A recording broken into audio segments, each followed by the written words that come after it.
तो दोस्तों कैसे हो आप सभी। उम्मीद अच्छे होंगे। Welcome to note master. Exam की सटीक तैयारी। कल आपकी क्लास नहीं आ पाई थी, मैं कहीं थोड़ा बाहर बिजी था, इस वजह से कल आपकी क्लास की छुट्टी हो गई थी। कोई बात नहीं, जो छुट्टी हुई है उसको हम जल्दी कवर करेंगे। उनके जो क्वेश्चन आपके छूटे हुए हैं ना, आपके भी कुछ क्वेश्चन छूटे हुए हैं, कुछ रैपिड फायर वालों की डबल क्लास छूट गई है। परसों कुछ साउंड इशू की वजह से क्लास छूटी थी।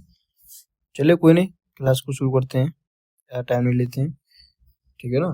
आज इसमें मैंने सोचा है आप लोगों के लिए कि कंप्यूटर आपका एग्जाम ऐसे आपका आने वाला है, तो कंप्यूटर के एग्जाम, कंप्यूटर के जो क्वेश्चन है वो नहीं हो पाएंगे इस तरीके से। तो मैंने 15-15 पॉइंट हर क्लास के पीछे लगा दिए, कंप्यूटर के आगे लगा दूंगा। मतलब इस क्लास के पीछे मैंने इंट्रोडक्शन ऑफ कंप्यूटर या बेसिक कंप्यूटर मान लीजिए, उसके 15 पॉइंट लगाएंगे। एग्जाम आपका बिल्कुल आ चुका है और हमें जल्दी कवर करना है आपका एग्जाम, ठीक है ना।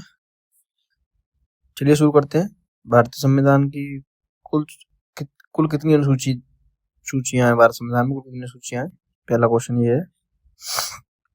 तो ऑप्शन नंबर बी सही हो जाएगा। 12 अनुसूचियां कुल भारत संविधान में है। चलिए अगला क्वेश्चन। दांडी मार्च कब प्रारंभ हुआ, तो बताएंगे दांडी मार्च कब प्रारंभ हुआ। तो दांडी मार्च जो है 12 मार्च 1930 को प्रारंभ हुआ था। चलिए अगला क्वेश्चन। सभी संसदों की माँ किसे कहा जाता है, सभी संसदों की माँ कहा जाता है ब्रिटिश पार्लियामेंट को। ये क्वेश्चन शायद मैंने कल कराया था। चलिए, भूगोल का पिता किसे कहा जाता है, तो भूगोल का पिता कहा जाता है केटीएस को। ऑप्शन नंबर बी सही हो जाएगा। चलिए पांचवा क्वेश्चन। भारत में पहली बार महिलाओं की मताधिकार किस वर्ष मिला, राइट टू वोट कब मिला था मताधिकार, तो ये मिला था 1926 को, ठीक है ना। चलिए क्वेश्चन नंबर 6। तिब्बत में ब्रह्मपुत्र नदी को क्या कहा जाता है, तो तिब्बत में जो ब्रह्मपुत्र नदी को है वो कहा जाता है सांगपो। ऑप्शन नंबर बी सही हो जाएगा। चलिए अगला क्वेश्चन नंबर 7। समवर्ती सूची का कोई प्रेरणा किस देश से ली गई है, समवर्ती सूची की प्रेरणा किस देश से ली गई है, ऑस्ट्रेलिया से ली गई है। ऑप्शन नंबर सी सही हो जाएगा। मैं थोड़ा जल्दी जल्दी खींच रहा हूँ क्वेश्चन को, ठीक है ना, आपको क्वेश्चन जल्दी कवर करवा दूं क्योंकि क्वेश्चन आज ज्यादा है इस वजह से। गंगा नदी का वाटर टावर कैसे कहा जाता है, तो गंगा नदी का वाटर टावर जो है वो नेपाल को कहा जाता है। ऑप्शन नंबर बी सही हो जाएगा। चलिए अगला क्वेश्चन। मानसून की खोज सबसे पहले किसने की थी, तो मानसून की जो खोज की थी वो की थी पलाश ने, ठीक है ना।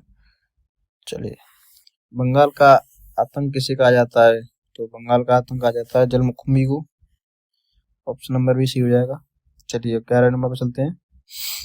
दामोदर किस नदी की सहायक नदी है, दामोदर जो है गंगा की नहीं है, कावेरी की नहीं है, सोन की नहीं है, दामोदर जो है हुगली की सहायक नदी है। हुगली याद रखेंगे, हुगली की सहायक नदी है। अच्छा, मैंने रैपिड फायर वाले बच्चों से आज बात करूंगा मैं आज शाम को, क्लास आपकी बात होगी, कि वो अगर कहते हैं कमेंट में बताते हैं कि उनका जो टाइम है, जैसे उनका जो डेली क्लास आती है रैपिड फायर, उनको मैं चेंज करते हुए किसी किसी दिन यानी एक दिन छोड़ के गैप के साथ करूं तो कैसा रहेगा। आज उन बच्चों से मैं बात करूंगा, अगर वो कमेंट में कहते हैं कि हाँ, अगर आप में से भी कोई बच्चे हैं उनमें इसमें कोई बच्चे हैं उस बैच के, तो बताना भाई आप लोग जरूर, क्योंकि आपका एग्जाम की डेट आ चुकी है और उनकी भी एग्जाम की डेट नहीं आई है, तो आप लोगों को थोड़ा ज़्यादा क्वेश्चन, फिर मैं 100 क्वेश्चन की क्लास लेके आया करूँगा, ये उनकी एक दिन छोड़ के क्लास आया करेगी, मैं ये सोच रहा हूँ। चलिए, ओबरा बांध किस नदी पर है, बताएंगे ओबरा बांध किस नदी पर है, तो ओबरा बांध रिहंद नदी पर है, और रिहंद नदी पर है, ये यहाँ नहीं। थोड़ी तबीयत खराब होने के कारण क्लास लेट कल नहीं आ पाई थी। चलिए अगला क्वेश्चन नंबर 13। चखा परियोजना किन देशों की संयुक्त परियोजना है, तो चखा परियोजना जो है भारत और भूटान की, Bhutan. Option number D for dog सही हो जाएगा। चलिए, चश्मोग्राफ का आविष्कार किसने किया था, तो चश्मोग्राफ का जो आविष्कार है वो जॉन मिल ने किया था। ऑप्शन नंबर ए सही हो जाएगा। विश्व खाद्य दिवस कब मनाया जाता है, तो विश्व खाद्य दिवस 16 अक्टूबर को मनाया जाता है। चलिए, कैलकटा टास्क फोर्स का संबंध किससे है, कैलकटा टास्क फोर्स, ये है कैलकटा टास्क फोर्स करों से, कर सुधार से, ठीक है ना। ऑप्शन नंबर बी कर सुधार से। एक सेकंड, आप लोग रिवीजन नहीं करें तो देखिए ना। मधुबनी चित्रकला का संबंध किस राज्य से है, तो मधुबनी चित्रकला का संबंध जो है उत्तर प्रदेश से नहीं है, बिहार से, मध्य प्रदेश से नहीं, राजस्थान से नहीं, बिहार से है। ठीक है ना। हाँ तो दोस्तों अगला क्वेश्चन दोबारा पढ़ते हैं। भूकंप की लहर सबसे पहले किस बिंदु तक पहुंचती है? तो किस बिंदु तक पहुंचती है भूकंप की लहर सबसे पहले? तो ये पहुंचती है अधिकेंद्र तक। ठीक है ना, ऑप्शन नंबर बी सही हो जाएगा। चलिए क्वेश्चन नंबर 19। भारत में सर्वाधिक कौन सा कोयला पाया जाता है? सर्वाधिक कौन सा कोयला सुबह भारत में सबसे ज्यादा पाया जाता है? ये इंपॉर्टेंट क्वेश्चन है, मार्क कर लेंगे इसको। तो भारत में सर्वाधिक कोयला पाया जाता है वो पाया जाता है बिटुमिनस। ऑप्शन नंबर बी सही हो जाएगा। चलिए, भारत में पहली पेट्रोलियम की खोज कब हुई?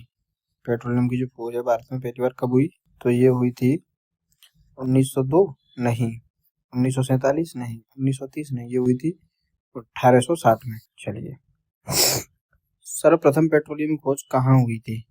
ये तो हमने देखो पेट्रोलियम क्वेश्चन मैंने लगाए थे, इसीलिए मैंने आप लोगों के लिए इम्पोर्टेंट है। सर्वप्रथम असम में हुई थी सबसे पहले पेट्रोलियम की खोज। ठीक है ना। चलिए, ओएनजीसी की मैंने आपसे फॉर्म पूछी थी, आपने नहीं बताई है। आपसे ही पूछी थी शायद मैंने आपकी बैच में पिछली वीडियो में। ठीक है ना, आप लोगों ने नहीं बताई है पर। चलिए, मैं आज आपको फिर टाइम देता हूँ, आज आप बताइए ओएनजीसी की फ्लो मुझे फिर से कमेंट में। अगर नहीं बता पाया तो अगली वीडियो में फिर मैं आपको बता ही दूंगा। ठीक है ना, ये आपके लिए टास्क क्वेश्चन है। चलिए, तो ओएनजीसी की स्थापना कब हुई? 1956 में। ऑप्शन नंबर बी सही हो जाएगा। रॉन्ग क्यों हो रहा है भाई, राइट हो जाए। चलिए, क्वेश्चन नंबर 23। जल विद्युत को कौन सा नाम से जाना जाता है? तो जल विद्युत को कौन से नाम से जाना जाता है? जल विद्युत को जो माना जाता है वो जाता है श्वेत कोयला नाम से। ऑप्शन नंबर सी सही हो जाएगा। चलिए, क्वेश्चन नंबर 24। राष्ट्रीय विद्युत प्रशिक्षण संस्थान कहाँ है? यानी इलेक्ट्रिसिटी संस्थान, प्रशिक्षण संस्थान है वो कहाँ है? तो कहाँ है बताएंगे? तो ये दिल्ली में नहीं है, भोपाल में नहीं है, नागपुर में नहीं है, ये है फरीदाबाद। ऑप्शन नंबर सी सही हो जाएगा। चलिए, अक्षय ऊर्जा दिवस कब मनाया जाता है? तो अक्षय ऊर्जा दिवस कब मनाया जाता है? तो अक्षय ऊर्जा दिवस जो है 20 अगस्त को मनाया जाता है। आप लोग कहेंगे तो मैं इनका थोड़ा शॉर्ट टाइम में एक्सप्लेनेशन भी कर दिया करूंगा। अगर आप लोग कह देंगे तो कमेंट करिए भाई दोस्तों। देखो कमेंट नहीं आएंगे जब तक आपकी, मैं कुछ नहीं समझ पा रहा। कमेंट करिए, आपको सब कुछ मैं बताऊंगा। ठीक है ना, आप लोग तो बताएंगे नहीं तब तक कुछ नहीं होगा। अभी तक किसी की कमेंट नहीं आ रही है, कोई कमेंट नहीं कर रहा है, या तो कोई दिक्कत आ रही है, क्या चक्कर है समझ नहीं आ रहा। कमेंट करिए पर पहले आप लोग। चलिए, माउंट आबू में स्थित प्रसिद्ध जैन मंदिर कौन सा है? माउंट आबू में जो प्रसिद्ध जैन मंदिर है वो है दिलवाड़ा जैन मंदिर, दिलवाड़ा मंदिर। ऑप्शन नंबर बी सही हो जाएगा। चलिए, बिम्बिसार और अजातशत्रु किस वंश में थे? बताएंगे, काफी अच्छा क्वेश्चन है। बिम्बिसार और अजातशत्रु किस वंश में थे? तो बिम्बिसार और अजातशत्रु हर्यक वंश में थे। ठीक है ना, नंद वंश में नहीं थे, मौर्य वंश में नहीं थे, शोक वंश में नहीं थे। हिस्ट्री क्वेश्चन लग चुके हैं। चलिए, नंद वंश के संस्थापक कौन थे? तो नंद वंश के संस्थापक जो थे महापद्मनंद। ठीक है ना, महापद्मनंद। चलिए, सिकंदर ने पोरस को किस युद्ध में हराया? आगे ना आपके लिए हिस्ट्री क्वेश्चन दमदार, इंपोर्टेंट मार्क करेंगे। तो ये हराया था एडिस्पास ने, एडिस्पास युद्ध में। ठीक है ना। चलिए, मौर्य साम्राज्य के संस्थापक कौन है? तो ये तो काफी इंपोर्टेंट इजी क्वेश्चन है आपके लिए, चंद्रगुप्त मौर्य। क्योंकि आप दिल्ली पुलिस कांस्टेबल की तैयारी कर रहे हैं तो आपकी हिस्ट्री तो बेसिक क्लियर होगी आपकी। चलिए, अर्थशास्त्र की पुस्तक के रचनाकार कौन है? तो अर्थशास्त्र की पुस्तक के जो रचनाकार है वो चाणक्य हैं। ऑप्शन नंबर ए सही हो जाएगा। चलिए, इंडिका पुस्तक किसने लिखी है? तो इंडिका पुस्तक जो है मैक्सथीनीज ने लिखी है, मैक्सथीनीज। ऑप्शन नंबर बी सही हो जाएगा। चलिए, तो 33 नंबर क्वेश्चन लग चुका है। अशोक ने कलिंग युद्ध कब लड़ा? तो अशोक ने कलिंग युद्ध कब लड़ा था? तो 261 ईसा पूर्व में लड़ा था। 300 में नहीं लड़ा, 200 में नहीं लड़ा, 185 में नहीं लड़ा। आगे ऑप्शन रॉन्ग होंगे, ये सही होगा। मौर्य समाज का अंतिम शासक कौन था? मौर्य समाज के काफी क्वेश्चन है आज। तो मौर्य समाज का अंतिम शासक था वो ब्रह्मदत्त था, बृहद्रथ। ठीक है। चलिए, शक युग की स्थापना किसने की थी? तो शक युग की जो स्थापना की थी वो कनिष्क ने की थी। शक युग आपने पढ़ा होगा हिस्ट्री में। चलिए, चौथी बुद्ध परिषद कहाँ थी? तो चौथी बुद्ध परिषद जो हुई थी वो कहाँ हुई थी चौथी बुद्ध परिषद? तो ये हुई थी कश्मीर में। चलिए, वो गुप्त वंश के संस्थापक कौन था? गुप्त वंश का संस्थापक कौन था? ये क्वेश्चन लौट के आ गया था ना, नहीं लौटा नहीं इसलिए। तो चंद्रगुप्त प्रथम थे जो गुप्त वंश के संस्थापक थे। चलिए, भारत का नेपोलियन कहा जाता है? बताइए, भारत का नेपोलियन किसे कहा जाता है? तो भारत का नेपोलियन कहा जाता है समुद्रगुप्त को कहा जाता है। ऑप्शन नंबर ए सही हो जाएगा। चलिए, फायन किस राजा ने शासन काल में भारत आया? फायन जो था, जो किस राजा के शासन काल में भारत आया था? तो फायन जो था वो चंद्रगुप्त द्वितीय के समय में भारत आया था। चलिए, लास्ट क्वेश्चन है आपका, इसके बाद अभी कंप्यूटर को इंपॉर्टेंट पॉइंट्स कराऊंगा मैं। कालिदास और आर्यभट्ट किसके दरबार से जुड़े थे? कालिभट्ट और ये जुड़े थे चंद्रगुप्त द्वितीय के उससे, ठीक है ना, दरबार से। तो दोस्तों, क्वेश्चन आपको कैसे लग रहे हैं बताइएगा। उम्मीद तो यही आपको अच्छे लग रहे होंगे। काफी इंपॉर्टेंट क्वेश्चन है, ये सब मार्क कर लीजिएगा, सबके नोट्स बनाइएगा। चलिए, बात है कंप्यूटर पे। आपके मैंने 10 क्वेश्चन 50 क्वेश्चन इसलिए नहीं किए मैंने कि चलो बच्चों को कंप्यूटर करा देंगे 15 क्वेश्चन, तो ये सब बराबर हो जाएगा। चलिए, कंप्यूटर एक इलेक्ट्रॉनिक डिवाइस है जो डाटा को प्रोसेस करके मीनिंगफुल इंफॉर्मेशन देता है, ठीक है ना। कंप्यूटर एक जो है इंफॉर्मेशन डिवाइस है जो डाटा को स्टोर करके और प्रोसेस करके मीनिंगफुल इंफॉर्मेशन देता है। कंप्यूटर का जो शब्द है वो लैटिन भाषा का शब्द है, कंप्यूट से बना है, जिसका अर्थ है गणना करना, यानी गिनती करना, काउंटिंग करना, ठीक है ना।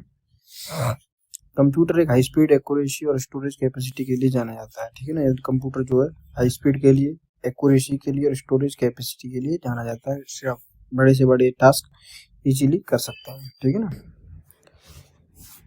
और बताता हूँ मैं आपको, कंप्यूटर की मुख्य क्षमता इनपुट, प्रोसेस और आउटपुट, यानी जैसे हमने कोई काम दिया कंप्यूटर को, इनपुट आ गया, फिर उसके बाद वो प्रोसेस करेगा, उसको समझेगा, उसको सॉल्व करेगा, फिर उसके बाद वो आउटपुट कर देगा। तो कंप्यूटर का मुख्य काम और मुख्य क्षमता यही होती है, ठीक है ना। चलिए, कंप्यूटर की मुख्य क्षमता, अच्छा दोबारा रिपीट हो गया, ठीक है। पहला इलेक्ट्रॉनिक कंप्यूटर ENIAC जिसे 1946 में बनाया गया था। तो पहला कंप्यूटर का ये क्वेश्चन बन सकता है कि प्रथम इलेक्ट्रॉनिक कंप्यूटर कौन सा था? तो याद रखेंगे, इलेक्ट्रॉनिक कंप्यूटर होता है ये, ठीक है ना। यूनिक था, यह क्वेश्चन बनेगा कब बना था? तो 1946 में बना था, ठीक है ना। इंपॉर्टेंट है, मार्क करेंगे। आपके लिए मैंने ये कर दिया, ठीक है ना। मुख्य क्षमता क्वेश्चन बन जाएगा, कंप्यूटर की मुख्य क्षमता क्या होती है? तो इनपुट, प्रोसेस, आउटपुट या कुछ और दे देगा, वो इनपुट, स्टोर, आउटपुट ऐसे करके दे देगा। तो आप लोगों को समझना है कि इनपुट, प्रोसेस, आउटपुट याद रखना।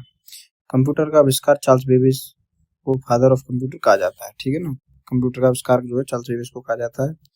चलिए, कंप्यूटर के मुख्य दो भाग होते हैं, हार्डवेयर और सॉफ्टवेयर, ठीक है ना। इनको भी हम पढ़ेंगे, इनके भी क्वेश्चन लाऊंगा, पॉइंट लाऊंगा। हार्डवेयर वह है जो कुछ छुआ जा सकता है, मॉनिटर, कीबोर्ड, माउस, ठीक है ना। हार्डवेयर वो होता है जिसे हम छू सकते हैं, टच कर सकते हैं। और सॉफ्टवेयर जैसे हम छू नहीं सकते, जैसे विंडो, MS ऑफिस एप्स, ठीक है ना। मान लीजिए मैं आपके फोन के ऊपर रख के चला बताता हूँ, आपके फोन में प्ले स्टोर ऐप है, तो वो सॉफ्टवेयर के अंदर आएगा, उसका समझ सकते हो। और आपके फोन के अंदर सॉरी, आपके फोन के अंदर जो है चार्जर है आपका, वो आउटपुट डिवाइस है, क्योंकि आप उसे छू सकते हैं, ठीक है ना। चलिए, कंप्यूटर डाटा को बाइनरी लैंग्वेज 0 से 1 में समझता है। तो कंप्यूटर की जो समझने की लैंग्वेज होती है वो होती है बाइनरी लैंग्वेज, ठीक है ना। चलिए, कंप्यूटर की मेमोरी दो प्रकार से होती है, प्राइमरी और सेकेंडरी, ठीक है ना। दो प्रकार की मेमोरी होती है। कंप्यूटर के प्रकार, super computer, mainframe computer, mini computer और माइक्रो कंप्यूटर, ठीक है ना। ये कंप्यूटर के प्रकार है, 1 2 3 4 प्रकार के कंप्यूटर हैं आपके। शायद इसमें और भी हैं, इसमें दिए नहीं है, बता दूंगा आपको, कुछ होंगे तो अगली वीडियो में, ठीक है। कंप्यूटर वायरस एक हार्मफुल प्रोग्राम है जो सिस्टम को नुकसान पहुंचा सकता है। तो वायरस के बारे में साइबर अटैक मैंने भी पढ़ाया था, रैपिड फायर वाले फीरिंग उसमें वीडियो में, उसको आप देख लीजिए। मुझे इस वायरस से याद आ गया कि रैपिड फायर में जो मैंने साइबर अटैक पढ़ाया वो आपके लिए इंपॉर्टेंट है, ठीक है। उसे पढ़ लीजिएगा, एक बार देख लीजिएगा। कंप्यूटर का उपयोग education, banking, railway, medical, defence और स्कूल्स में भी होता है। आपने देखा होगा कि जो कंप्यूटर जो अब स्कूल में रखे गए हैं, बच्चों कितने स्कूल में बच्चे आ रहे हैं, इसकी फीस कितनी आ गई है, तो वो सब इसके लिए अब इस्तेमाल हो रहे हैं। चलिए, आधुनिक कंप्यूटर तेज, विश्वसनीय, कम त्रुटि तथा बड़ी मात्रा में डेटा स्टोर करने की क्षमता रखते हैं। मतलब जो नए कंप्यूटर आ रहे हैं ना, न्यू जनरेशन कंप्यूटर, वो बहुत ही स्पीड से अपने डाटा को स्टोर कर सकते हैं और उनकी क्षमता भी ज़्यादा होती है। तो दोस्तों, ये थी आपकी आज की क्लास, कैसी लगी? कल फिर मिलेंगे नई क्लास के साथ, नई टर्बोमाइंड सीरीज के साथ। उम्मीद आपको अच्छी लगी होगी। तो आपकी टर्बोमाइंड की क्लास तीसरी भी खत्म हो चुकी है। क्लास को मिस मत करिएगा, नोट बनाइएगा। मैं एग्जाम तक आपके काफ़ी चीज़ के क्वेश्चन कवर करवा दूंगा। इतना तो नहीं कहता कि हाँ भाई पूरा 100% मेरे में से ही जाएगा आपका, जब मैं पढ़ा रहा हूँ 100% उसी में से आएगा। पर हाँ इतना कह रहा हूँ कि इतना कराओगे कि पेपर में जितने की आप सोच नहीं सकोगे यही क्वेश्चन छपे हुए मिलेंगे इसमें, क्योंकि